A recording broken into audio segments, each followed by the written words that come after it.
Well, you can tell by the big board behind me, I haven't been working on my shop at all. Or have I? We'll talk about that next on Shop Quest.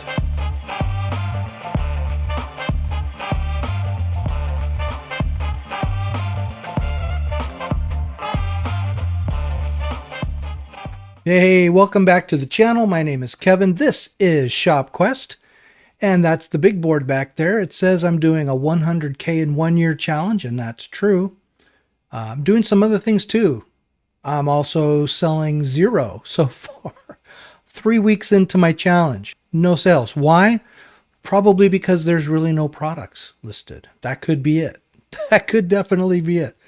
No subscribers to my channel yet. That's okay. A lot of things have happened in the last 3 weeks. I had to take a little break. Some life happened. Happens to me, happens to you. That's okay. Pushing right on, and there it goes. It just lost its battery power and shut down. It told me it was going to do that.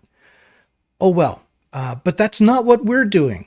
Not at all. I've been super busy working on my shop, doing all kinds of things. You know what I wanted to do today? I wanted to do a couple things. I want to give you an update on what I've been working on, but I also wanted to take the time to introduce myself a little bit better because I didn't do that in my last video. So let's do that first, and then we'll move on. Hi there. My name is Kevin. I'm building an Etsy shop. And the way for me to do it that makes the most sense is to set really big, audacious goals. BHAGs, they're called. BHAG, big, hairy, audacious goals.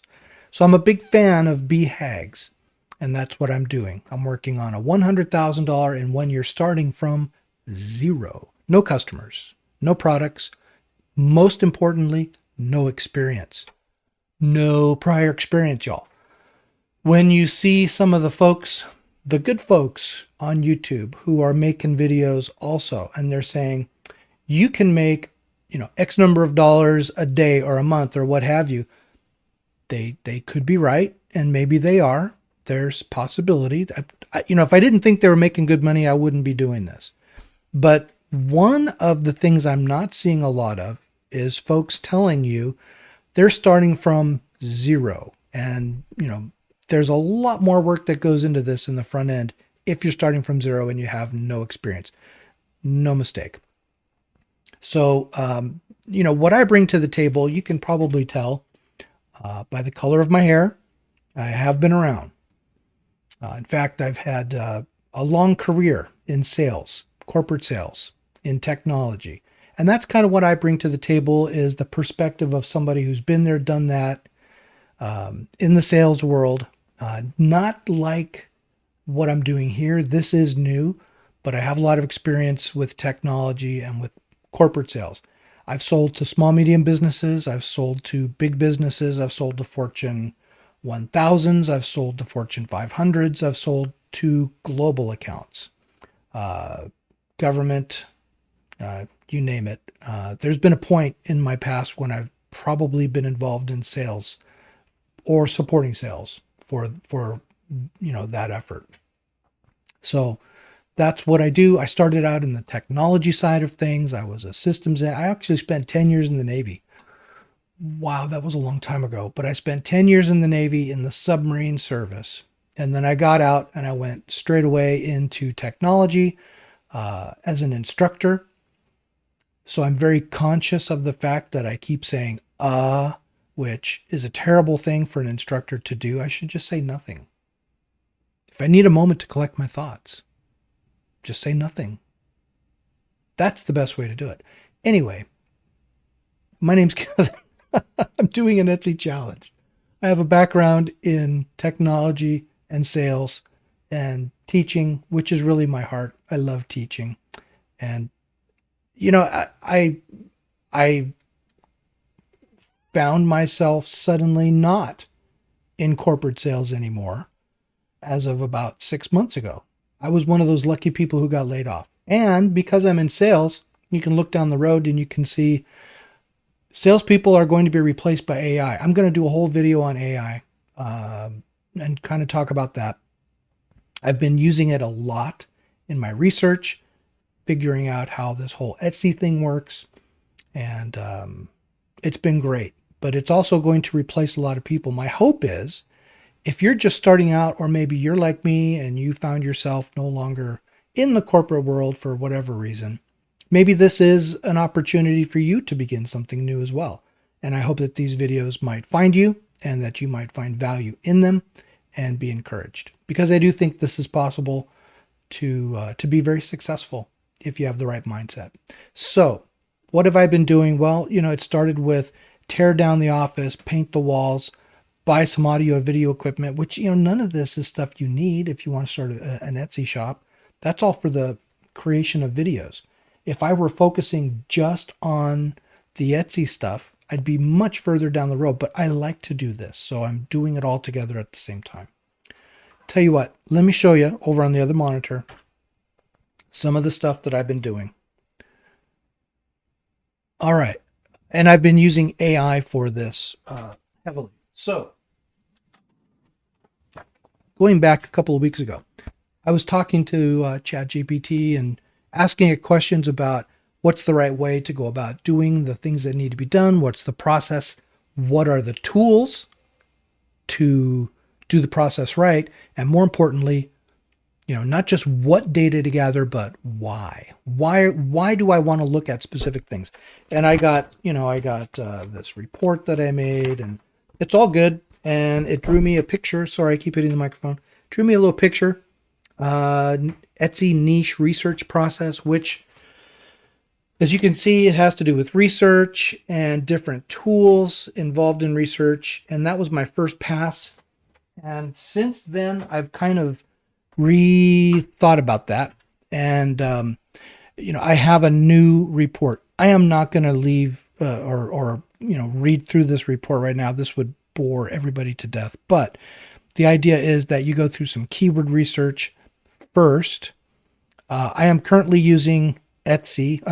I'm currently using Sales Samurai, but there's another tool called eRank that ChatGPT also recommended. But anyway, it took a long time, but I went through the process and asked a lot of questions about what does this mean, what does that mean, and so on and so forth. And I got a pretty good report. So it turns out what we're looking for are search volumes that are high. So that means people are going online looking for this stuff. A click-through rate, meaning that they click on the stuff that they find your listing and they click on it. That's a click-through rate. And a conversion rate, which means they buy something from you. And we want all of that to be high. Wow. It took me days of study to get to that. Oh, and we want the competition to be low as well. So, I'm kind of making fun a little bit because I did go overboard and I made this whole thing. Oh, and here's the, why you want to do this and why you want to do it in the particular order. I actually think this is pretty valuable. It helps me to keep on track. Worst thing for me is a blank screen and no plan. I will lose it every time I do that. So I've got to have a process. I'm not going to stick to the process religiously. There's wiggle room and stuff like that, but I think having a process really helps. Okay, so then I went in and completed the keyword research is by far the most important. But then it also talks about doing other kinds of research like down here, market research using eRank for that, and then trend research using Google Trends for that. That's kind of all good, but it's the keyword research that's the most important, it seems to me. So here's what I did. I turned it into a presentation. Of course I did. This is my plan. I'm calling it kind of a business plan, kind of a research plan. But this is the plan. Right now I'm in the research phase. I've been here for quite a bit, and this is the process that I go through for research. I won't cover it here. I've got another slide. Next, I go into the design process and then the implementation process. And finally, we'll talk about revenue on the other end. But let's go to the next slide. This is the research process. So it begins with brainstorming. And that means just your imagination, your gut, looking on Etsy, looking on the internet, whatever. Keeping in mind always that what we're designing for is our customers, not necessarily ourselves. It might be very satisfying. You have a certain design, you want to do it, and you do it, and then you put it online and nobody buys it. That's not my plan. So I have to keep in mind I'm designing for my customers. Very, very important. All right, so you do your brainstorming. Then you go in and you start doing your keyword research. E-rank is not as useful. E-rank is useful. Okay. Sales Samurai is way more useful, it seems, because it's going to lead you to those keywords and tags that are so important. Everbee might even be super important here as well. I'm probably going to start running Everbee just to see what I think. E-rank has some good information, but after you do your keyword research, you got your keywords, then you're going to look at the market and some trends as it relates to those keywords. So getting the right keywords, getting an idea, validating that idea, and getting the right keywords to make sure you're in the right niche, right market, right mindset, and then taking a look at the market and also the trend and validating this over time. Really, it's not that complicated. It's just that I like to go overboard on certain things. So the output of this whole process is to have vetted design ideas that I can proceed forward with confidence. So I can go into designing based on the keyword research that I've done, and I'm confident that at least as good as my research is and my instincts, that there's a market for what I'm making. So I think that's really, really important. Okay, last thing, I'm kicking off a 30-day design challenge. I will talk more about that in another video, but I'm going to go back to my plan. You saw there was a big hole there where the design part is supposed to take place, so I'm going to be researching how to do good design. Good design. What are the elements of good design? It seems to me it comes down to a picture and some kind of typography. And sometimes there's really no picture. And also, very, very often, simple cells. So the 30-day design challenge is going to be, can I get to 20 designs a day? I know that sounds audacious and maybe crazy. 30 quality designs every day. I think it can be done. If I learn how to do it, what better way to do it than by going through a challenge? All right, the music means that the time is up for today. I hope you learned something. I hope you were encouraged. I really like making these videos, so stay tuned. I'll be making more. Until next time, take care. God bless.